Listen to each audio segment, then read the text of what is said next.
Bom dia com propósito. Porções diárias de sabedoria que vão transformar sua vida. Bom dia! Bem-vindos a mais um Bom Dia com Propósito, segunda-feira, iniciando a semana conectados com Deus. Quero dar os parabéns para você que está aqui, disposto a aprender a se conectar com Deus. Esse é o propósito principal desse programa. Conectar as pessoas com Deus, reconectar aquelas que estão andando meio desconectadas, né? Estamos aqui sempre trazendo uma palavra de sabedoria, uma palavra de vida, uma palavra de fé, de esperança, para abençoar a sua vida. Então eu já quero convidar você a curtir a live de hoje. Curte aqui, deixa aqui a sua curtida. E se quiser também, compartilha aí o link nos grupos que você está, para as pessoas virem para a live, virem para cá, para aprender a palavra que nós vamos transmitir hoje. Aliás, essa semana toda nós vamos falar sobre um assunto importantíssimo, indispensável para a vida de todos aqueles que têm fé. Que é o que, Ellen? O jejum. O jejum é indispensável para a vida de todos nós. E nós vamos entender a importância do jejum, por que jejuar, o que Jesus nos falou, nos ensinou, nos deixou escrito de instrução sobre o jejum, desde quando se começou a jejuar. Hoje nós vamos ler o primeiro texto na Bíblia que vem citar sobre essa questão de abster-se de alimento, abster-se de água.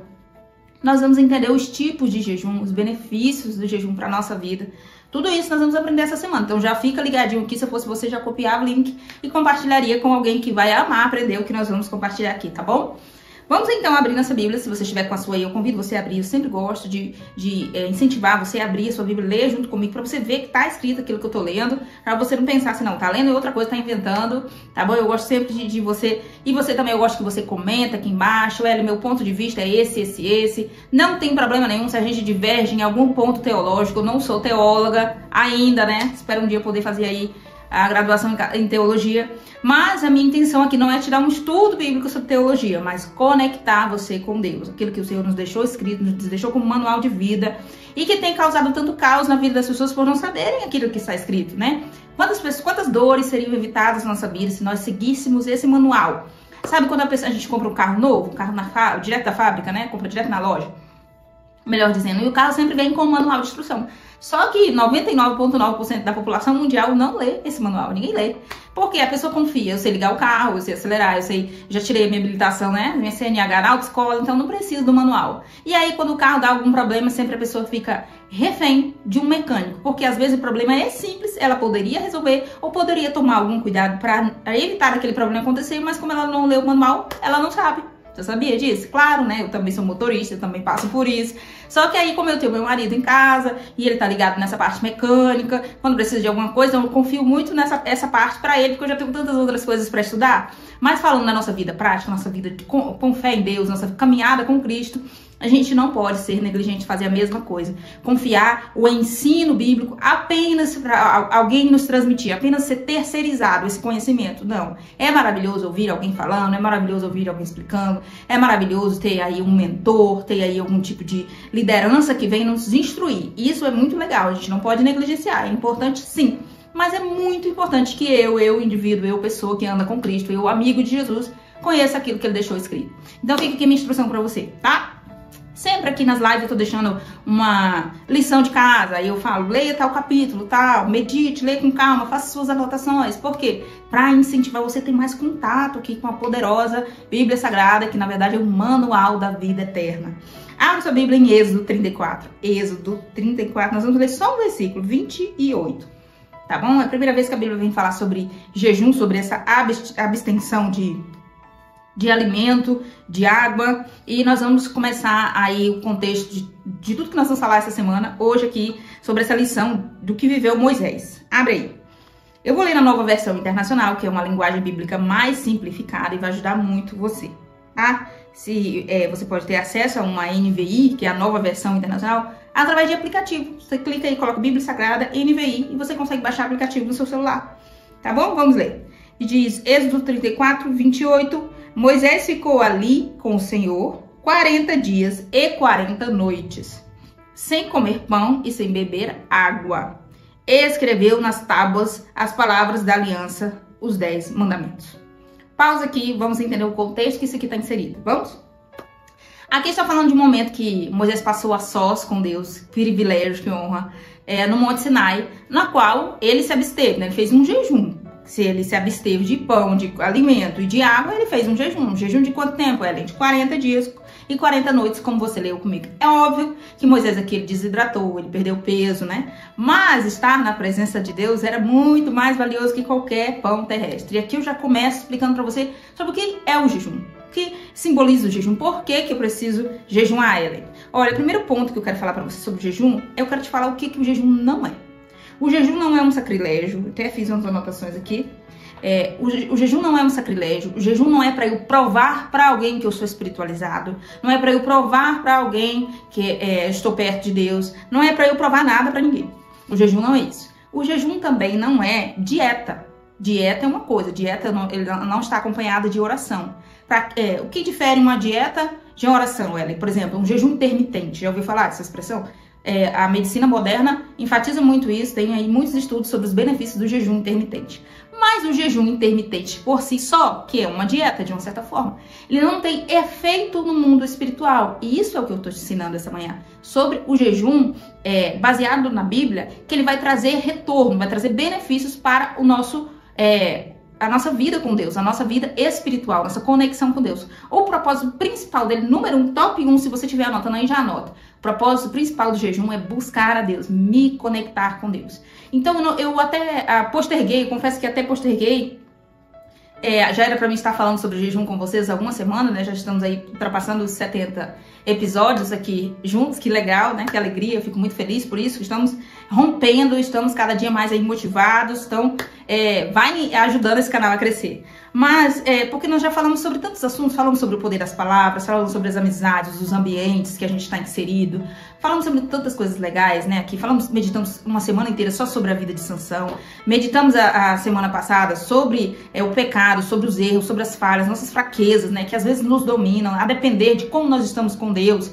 Em que fase da nossa vida nós estamos, se nós estamos desconectados com Deus, com o nosso espírito apagado, ou se nós estamos ligadinhos, juntos, reunidos, apegados com Deus, assim. Gente, apegados com Deus, quando eu falo assim, não é no contexto religioso, não é só fazendo parte de uma comunidade religiosa. E aqui eu não estou defendendo A ou B, não importa se você está inserido num contexto de uma comunidade religiosa ou não, e nem estou dizendo que isso é errado, jamais. Eu também faço parte de uma comunidade, né, de um grupo de irmãos aí que defendem, que fazem parte da mesma fé, que buscam a Deus, que são a igreja de Cristo. Nós, a igreja, eu, você, nós formamos a igreja de Cristo, membros do corpo de Cristo.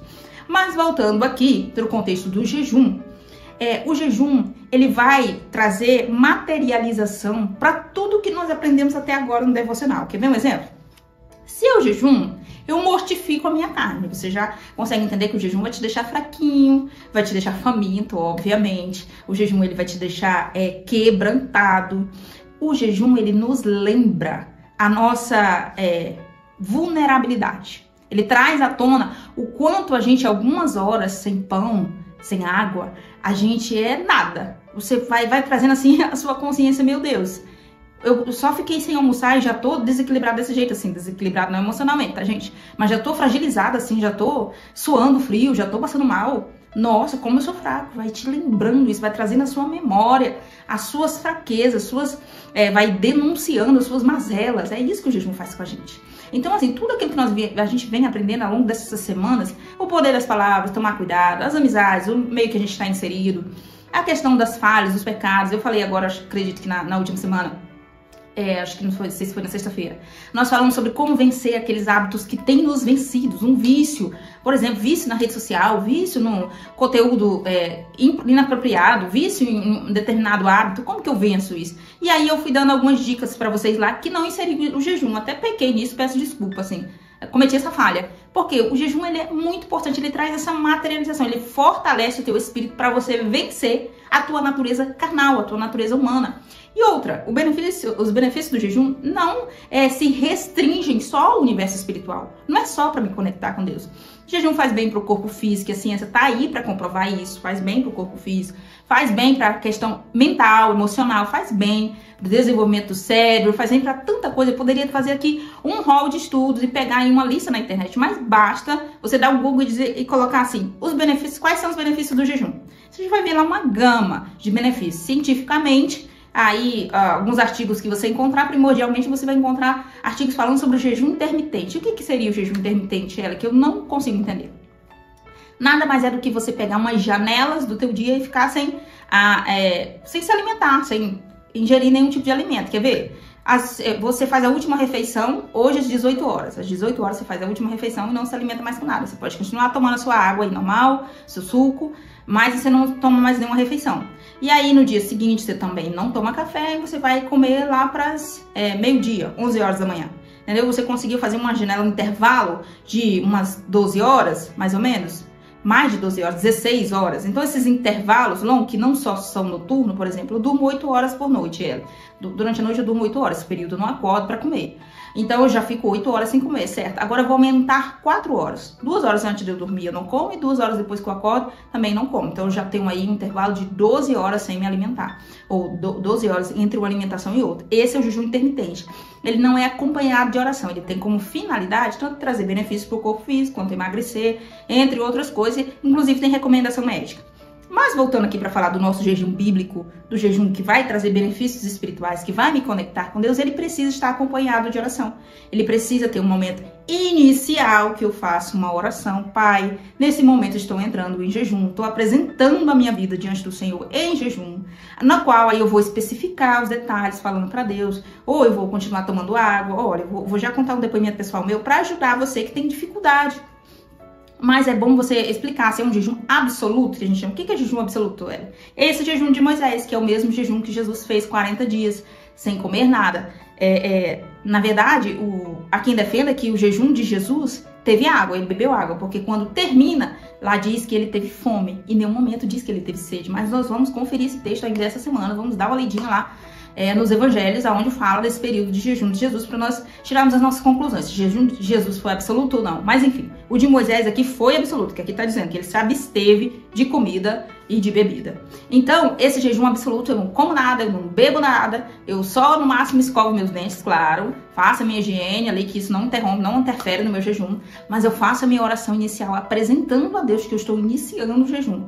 E eu costumo recomendar que você não coloque a hora, tipo, vou jejuar até... Senhor, até 1 hora da tarde, 2, 7 horas da noite. Enfim, não especifica, porque às vezes você não pode não dar conta. Você pode, o seu corpo começar a sofrer com aquilo. E essa semana inteira nós vamos aprendendo passo a passo, para você que tem muita dificuldade, para você que, como eu, já teve muita problemas, tanto estomacais, eu não tive problemas estomacais, eu tive crise de enxaqueca. Uma fase da minha vida que eu queria jejuar, aí quando dava assim...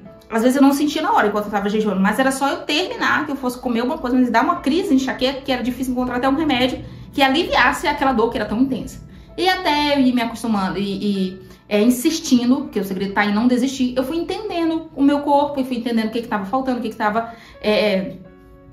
eu tava fazendo de errado. E aqui, eu já quero dizer pra você que vai ter um dia que a gente vai falar só sobre esse beabá, esse passo a passo pra quem nunca jejuou na vida, quero aprender, Ellen, quero fazer, quero me reconectar com Deus, quero me aproximar de Deus. Hoje, em específico, nós estamos falando sobre o poder do jejum. E aqui eu já acabei de falar pra você que Moisés, nesse momento ápice da comunhão, né, um homem que esteve ali pertinho de Deus tanto tempo, né, que a Bíblia diz que quando ele desceu do Monte Sinai, a face de Moisés resplandecia, brilhava, ele teve que usar um manto, uma espécie de véu, ele teve que cobrir o rosto para que as outras pessoas conseguissem conversar com ele, Arão e outras pessoas ali, porque o rosto dele resplandecia da glória de Deus, ou seja, esse contato, essa proximidade com Deus exigiu dele essa abstenção do alimento, esse jejum. Eu quero ler mais uma palavra com você ainda aqui no Antigo Testamento, que só no decorrer dos outros dias da semana nós vamos chegar lá no Novo Testamento, do que Jesus nos ensinou sobre o jejum, tá? Mas nós vamos ler aqui em Esdras, é um livro pouco usado, pouco citado, e tem gente que nem conhece, mas ele existe, tá? Tá aqui, ó. Você vai, 1 Reis, 2 Reis, vem 1 Crônicas, 2 Crônicas, e você vai chegar em Esdras. É um livrinho curto, de poucas páginas, ele tá antes de Neemias, que é outro livro curto. Então, você vai abrir em Esdras 8, 21. Esdras 8, 21. Esdras foi um escriba, né, um doutor da lei, digamos assim, escriba, que junto com Neemias fizeram um reboliço, né? Na verdade, promoveram uma grande reforma nos seus dias. Não só a reforma do templo, mas uma reforma no meio da questão de fé do povo, promovendo um verdadeiro avivamento. E isso se deu, um dos pontapés inicial, se deu também com a presença do jejum, com a atuação das pessoas em jejum. E vamos ler agora, que você vai perceber comigo, o retorno a Jerusalém. Está contando um passo, né, um recorte da história aí da reforma do Templo de Salomão e da reforma do avivamento que aconteceu por meio de Esdras e Neemias. E no versículo 21 diz: ali, junto ao canal de Ava, proclamei jejum para que nos humilhássemos diante do nosso Deus e lhe pedíssemos uma viagem segura para nós e nossos filhos, com todos os nossos bens. No versículo 22, ele faz uma observação muito interessante, ó. Tive vergonha de pedir soldados e cavaleiros ao rei, para nos protegerem dos inimigos na estrada, pois lhe tínhamos dito: a mão bondosa do nosso Deus está sobre todos os que o buscam, mas o seu poder e a sua ira são contra todos os que o abandonam. Observe. Agora nós vamos ler ainda o 23, que diz: por isso, ou por esse motivo, jejuamos e suplicamos essa bênção a nosso Deus, e ele nos atendeu. Observe que aqui, vários pontos dá para nós extrair daqui. Primeiro, o jejum em comunhão, muito poderoso, muito mais poderoso do que o jejum eu sozinha. Não fazendo aqui uma diferenciação, então quer dizer que eu tenho que procurar alguém para jejuar comigo pelo mesmo propósito? Não necessariamente. Mas enfatizando que temos muitos respaldos, muitas histórias, muitos textos bíblicos que vai trazer à tona aí, que vai demonstrar que esse jejum em comunhão, esse jejum em comum acordo, várias pessoas por um mesmo propósito, clamando a Deus em jejum, né, e oração também, ele tem aí uma resposta tão efetiva quanto eu jejuar sozinho. Mas o que nós percebemos aqui, no caso de Esdras, é que ele disse: olha, eu fiquei com vergonha de pedir para o rei que ele mandasse aí soldados para me proteger na estrada, contra os ladrões, bandidos, o que é que eu resolvesse fazer mal para nós. Porque eu já tinha falado para ele que o nosso Deus é poderoso para nos proteger.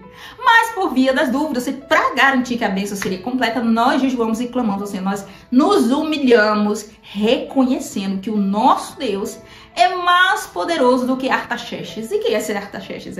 Era o rei da época aqui em questão, que ele teve vergonha de pedir aí soldados. Ou seja, ele preferiu não confiar na força política, na força humana, na força de espadas, de carros, de cavalos, de guerreiros, mas ele preferiu confiar na força do Deus Todo-Poderoso, Criador do céu e da terra. Sabe aqueles momentos da nossa vida que você recebe um diagnóstico que o mundo cai na sua cabeça? Um diagnóstico médico, que você recebe uma notícia num momento de muita dor, uma tragédia, algo terrível que possa ter acontecido na sua vida. E você quer procurar um meio de reverter essa situação? Então você apresenta um jejum a Deus. Não no sentido de Deus me sirva, porque o Senhor é o meu garçom. Não, jamais nesse sentido. Mas no sentido de se humilhar. Deus, eu reconheço que sem ti eu nada sou. Então eu clamo pelo teu socorro, pelo teu favor e pela tua misericórdia. Durante essa semana nós vamos conhecer várias histórias bíblicas, tanto no Antigo Testamento quanto no Novo. Nós vamos ver a história de pessoas que se derramaram, se rasgaram na presença de Deus no sinal de humilhação através do jejum. Tanto o jejum sozinho quanto o jejum em comunhão, que é esse que nós acabamos de ler aqui em Esdras. Então aqui fica a mensagem de hoje para vocês. Jejum, ele move o mundo espiritual. O jejum, ele movimenta o espiritual tão importante quanto a oração. O próprio Jesus veio dizer a importância desses dois, o casamento desses dois, a união desses dois. Eu não posso só jejuar, nem só orar. Eu preciso acumular esses dois. Mas partindo já para a parte final dessa live de hoje, eu quero fazer uma observação aqui para as pessoas que não têm saúde o suficiente para jejuar. Para um alerta primeiro, você sabe como está a sua saúde, você já consultou um médico, você já fez exames, o que você anda sentindo, você tem que se avaliar, não pode ser irresponsável nessa situação, não pode ser irresponsável, você não pode ser negligente, você precisa cuidar do templo do Espírito Santo, que é o seu corpo, então você precisa tomar cuidado. Se você sabe que não tá legal, não tá bem, tá passando por um tratamento médico, tá tomando remédio, não é o momento para você jejuar. Quem sabe você precisa melhorar um pouco a sua imunidade, cuidar um pouco mais da sua saúde, para poder você jejuar, tá bom? Então eu fico aqui já deixando esse alerta para não soar meio irresponsável, falando tão bem do jejum, tantos benefícios do jejum, fazendo tanta apologia ao jejum e deixando de me importar com as pessoas que não têm saúde suficiente para isso. Nós sabemos que uma pessoa idosa, seja a pessoa que está passando por um tratamento de câncer, seja a pessoa que está passando por outro tratamento de saúde, então tem que respeitar a sua fase. Tá bom? E tá tudo bem, se você só conseguir só orar, você não tá podendo jejuar, isso não é demérito nenhum. Deus, ele conhece o seu coração e sabe que a sua vontade era de jejuar ou em comunhão com outras pessoas, e tá tudo bem, tá? Nessa semana ainda nós vamos entender, vamos esmiuçar esse assunto, vamos esclarecer dúvidas. Então já quero convidar você a deixar aqui nos comentários. Fiquei com a dúvida, Ellen, sobre esse ponto. Eu tenho medo, quando eu jejuo acontece isso comigo. Eu quero ouvir vocês, quero ouvir o seu depoimento aqui embaixo, porque, como eu falei, da questão de crise de enxaqueca que eu tinha, às vezes eu tinha que tomar remédio forte para enxaqueca e tinha que dormir uma soneca parece que pra mente voltar pro lugar, porque parecia que a minha mente saía do lugar. Então, ao decorrer dessa semana, quando eu for ensinar o beabá sobre o jejum, eu vou contar mais desses depoimentos, não só meu, mas de outras pessoas que encontravam dificuldade com o jejum, mas que foi conseguindo se entender o seu corpo, clamar por misericórdia de Deus, claro, o Senhor acima de tudo na nossa vida, e que conseguiu colocar em prática, conseguiu aplicar. Vamos falar também sobre a frequência, quanto tempo eu devo jejuar ele, quantos dias, alternados, como que eu devo fazer, tá? Tudo isso com base, com respaldo, com origem aí no que a Bíblia vem nos ensinar, tá, queridos? Vamos orar nesse momento, para nós não prolongarmos tanto? Deixa aqui nos comentários ou no chat o seu pedido de oração para nós orarmos para você nesse momento, tá? Senhor Deus Todo-Poderoso que está no céu, em nome de Jesus, teu Filho, eu apresento nesse momento todos quantos me ouvem. Nós entramos em oração nesse momento para dizer que nós rendemos graça ao Senhor, porque o Senhor é bom, seu favor, sua graça, sua misericórdia sempre se estende sobre a nossa casa, sobre todos aqueles que creem, que clamam ao Senhor de todo o coração. Pai, nesse momento eu quero pedir ao Senhor que atenta para cada pedido de oração individual, cada necessidade, cada petição, essa pessoa que está orando nesse momento comigo, que ela seja visitada, guardada, protegida, blindada pelo Senhor, que a sua casa seja protegida, livrada de todo mal. Eu profetizo nesse momento cura emocional, cura física. Eu profetizo nesse momento paz que excede todo o entendimento. Eu peço ao Senhor que visite essa pessoa e dê força para ela jejuar, dê força para eles se consagrar ao Senhor. Meu Deus, colocar em prática, aplicar aquilo que tem aprendido aqui, que nós temos aprendido juntos, nos ajuda a colocar em prática. Nós sabemos que é desafiador, é uma luta constante contra nós mesmos, mas nós sabemos que maior é o que está conosco, maior é o Senhor na nossa vida, para segurar nas nossas mãos, para nos fortalecer. E assim nós pedimos dar uma semana extraordinária na tua presença, recheada de boas notícias. Nos ajuda a vencer o dia mal, os desafios, quando as dificuldades vierem, que a nossa fé esteja firmada no Senhor, estejamos fortalecidos no Senhor, que todos nós possamos encontrar respostas para todos os nossos questionamentos diante de Deus, que o Senhor sempre venha com a sua paz, com a sua calmaria, acalmando os nossos corações, Senhor, e nos dando direção, discernimento da tua palavra e daquilo que o Senhor tem falado para nós, nos dê sensibilidade para ouvir os teus sinais, para ouvir a tua voz, para ver os teus sinais, para entender aquilo que o Senhor quer falar conosco. Nos ajuda a estar em constante conexão com o Pai. Meu Deus, todos os dias da nossa vida, receber o Senhor na nossa vida e todos os dias viver um novo recomeço diante de Cristo como obra inacabada. Porque nós sabemos que aquele que começou a boa obra é fiel para cumprir nas nossas vidas. A nossa vida está nas tuas mãos, Pai. Guia os nossos passos, abençoa as nossas vidas. Em nome de Jesus, amém. Você que orou comigo, seja abençoado, guardado e livrado pelo Senhor em nome de Jesus. Eu espero você aqui amanhã, às 6h01 da manhã.